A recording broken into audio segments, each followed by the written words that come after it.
Assalamualaikum warahmatullahi wabarakatuh. Waalaikumsalam. Waalaikumsalam warahmatullahi wabarakatuh. Apa kabar kalian hari ini? Alhamdulillah sehat. Untuk memulai pelajaran kita pada hari ini, Supiandi untuk memimpin doa. Sebelum mulai, marilah kita berdoa menurut agama dan kepercayaan kita masing-masing. Berdoa mulai, doa selesai. Terima kasih ya Supiandi. Minggu lalu, pada pertemuan sebelumnya, kalian sudah mempelajari tentang nilai-nilai atau informasi yang terdapat dalam teks cerita sejarah. Ibu ingin membuka memori kalian lagi mengenai teks cerita sejarah. Kira-kira ada tidak yang ingat apa itu teks cerita sejarah? Ada Bu.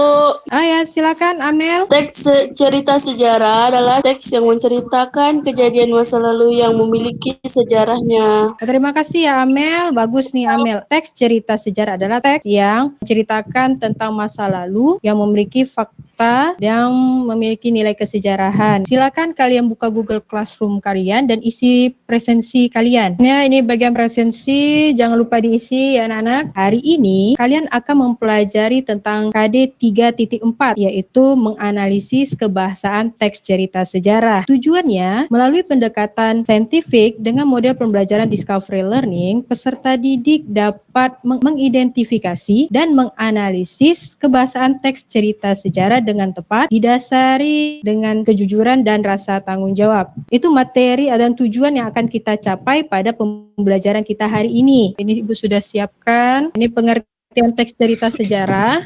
Teks cerita atau novel sejarah adalah novel yang di dalamnya menjelaskan dan menceritakan tentang fakta kejadian masa lalu yang menjadi asal muasal atau latar belakang terjadinya sesuatu yang memiliki nilai kesejarahan. Bisa bersifat naratif atau deskriptif dan disajikan dengan daya hayal pengetahuan yang luas dari pengarang. Selanjutnya ini merupakan aspek kebahasaan teks cerita sejarah. Yang pertama menggunakan banyak kalimat bermakna lampau, contohnya telah. Yang kedua menggunakan kata yang menyatakan urutan waktu atau konjungsi temporal, contoh kemudian, setelah itu, ya. Selanjutnya aspek kebahasaan yang ketiga menggunakan kata kerja material atau kata kerja tindakan, contoh bersimpuh. Aspek kebahasaan yang keempat menggunakan kata kerja yang menunjukkan kalimat tak langsung sebagai cara menceritakan tuturan seorang tokoh oleh pengarang, contohnya menggunakan kata bahwa. Aspek yang kelima menggunakan kata kerja yang menyatakan sesuatu yang dipikirkan atau dirasakan oleh tokoh, kata kerja mental nama lainnya,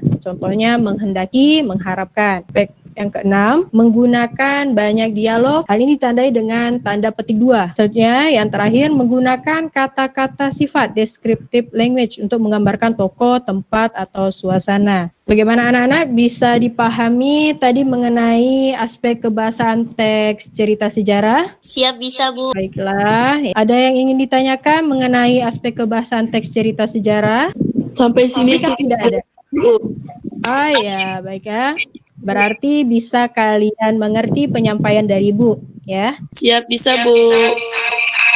Nah, sekarang kita akan melaksanakan tugas kelompok. Nama-nama anggota kelompok ya sudah ada di WhatsApp grup kalian. Sudah kalian lihat? Sudah Bu. Sudah ya. Sekarang silakan kalian buka classroom kalian. Ibu sudah ada memberikan LKPD kelompok untuk KD 3.4 unduh masing-masing ya. Ini merupakan lembar kerja peserta didik kelompok. Ini cara mengisinya, mata pelajaran, kalian tinggal menuliskan bahasa Indonesia.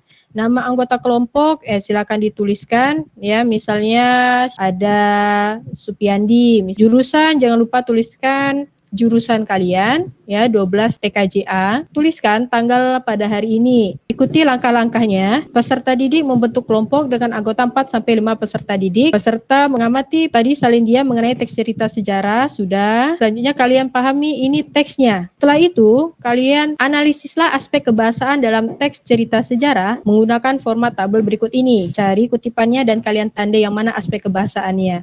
Sampai di sini bisa dimengerti? Siap, bisa Bu. Nanti kita akan presentasikan juga di Google Meet ini. Anggota kelompok lain memberikan tanggapan hasil diskusi kelompok lain. Ibu juga akan menampilkan lembar kerja peserta didik individu kalian. Nanti kalian mengerjakan tugas kelompok kalian dulu. Nanti kalian akan mengerjakan tugas individu juga untuk pemahaman pribadi kalian. Ini nanti setelah kalian selesai mengerjakan tugas kelompok, ya, kalian kerjakan tugas individu. Hampir sama dengan LKPD yang kelompok, bedanya ini dikerjakan individu. Ya, ini contoh teksnya, ya. Ini aspek kebahasaan yang harus kalian isi. Ibu berikan kalian waktu 15 menit untuk kalian mendiskusikan, untuk kalian mengidentifikasi dan menganalisis ya tugas kelompok yang sudah Ibu berikan. Ya, kalian bisa gunakan ya berbagai sumber untuk membantu kalian dalam mengerjakan tugas kelompok ini. Gunakan buku paket, boleh juga kalian menggunakan sumber-sumber yang ada di internet. Ibu juga ada memberikan beberapa sumber belajar, ada materi teks cerita sejarah yang sudah Ibu siapkan di Google Classroom kalian. Itu bisa kalian unduh ya untuk menambah pemahaman kalian, untuk membantu kalian dalam mengumpulkan data-data. Ya, ini Ibu bisa Ibu lihatkan kalian. Ini contoh video yang bisa kalian jadikan sumber belajar kalian ya. Silakan kalian kerjakan bersama kelompok kalian. Pastikan teman-temannya ikut ya memberikan masukan, memberikan pendapat. Baiklah, kalian sudah mendiskusikan KPD kelompok. Sekarang kalian mempresentasikan. Ibu minta untuk nomor 1 kelompok Amel, analisis kaidah yang pertama, penggunaan kalimat bermakna lampau. Bagaimana hasil diskusi dari kelompoknya Amel? Apa yang ditemukan? Kalimat bermakna lampau yang ditemukan terdapat di paragraf pertama, yaitu berdasarkan sumber sejarah berupa prasasti dan naskah-naskah berbahasa Sunda kuno dikatakan bahwa pusat kerajaan Sunda telah mengalami beberapa perpindahan. Itu, Bu. Yang mana yang menunjukkan kalimat lampaunya? Kerajaan Sunda telah mengalami. Iya, bagian kata telah itu sudah menunjukkan kejadian di masa lampau. Bagaimana tanggapan kelompok lain? Apakah ada yang berbeda atau sama? Sama, Bu. Sama. Baiklah, kalian sudah bisa menganalisis ya, sudah benar jawabannya. Ya, silakan kalian upload ya di Google Classroom kalian. Itu sudah Ibu sediakan, tinggal kalian upload. Nah, anak-anak, kalian sudah mempelajari tentang menganalisis kebahasaan teks cerita sejarah. Ada yang bisa memberikan simpulan terkait dengan pembelajaran kita hari ini? Bagaimana Muhammad Fajar simpulan mengenai menganalisis kebahasaan teks cerita sejarah? Silakan disampaikan. Menurut saya untuk teks cerita sejarah ini membuat kita paham tentang apa aja yang ada di dalam teks sejarah, contohnya kebahasaan itu, Bu. Jadi saat kita membaca cerita sejarah, tidak cuma kita tahu sejarahnya, bisa juga tentang kaidah kebahasaannya kita mengerti, itu, Bu. Ya, bagus ya. Terima kasih ya Fajar sudah menyampaikan simpulannya. Anak-anak, terima kasih karena kalian sudah mengikuti pembelajaran Ibu pada hari ini. Jangan lupa tugas individu kalian dikerjakan, paling lama besok dikumpulkan. Bisa dimengerti? Siap, bisa, Bu. Ya, bagus ya.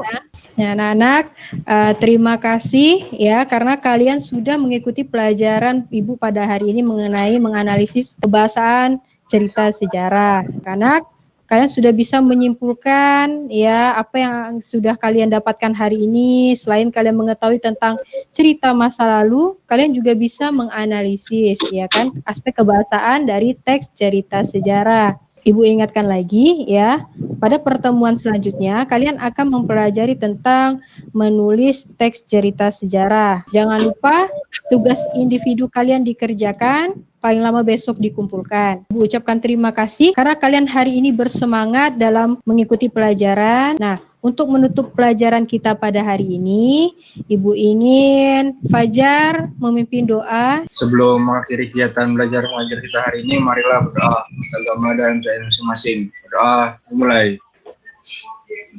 Doa selesai. Ya, terima kasih ya Fajar. Ya, anak-anak, ingat COVID-19 masih ada, ya jaga kesehatan kalian. Jangan lupa ikuti protokol kesehatan. Ibu harap kita bisa berjumpa lagi di pertemuan selanjutnya. Ya anak-anak, Ibu ucapkan terima kasih. Ibu akhiri, Assalamualaikum warahmatullahi wabarakatuh. Waalaikumsalam warahmatullahi wabarakatuh.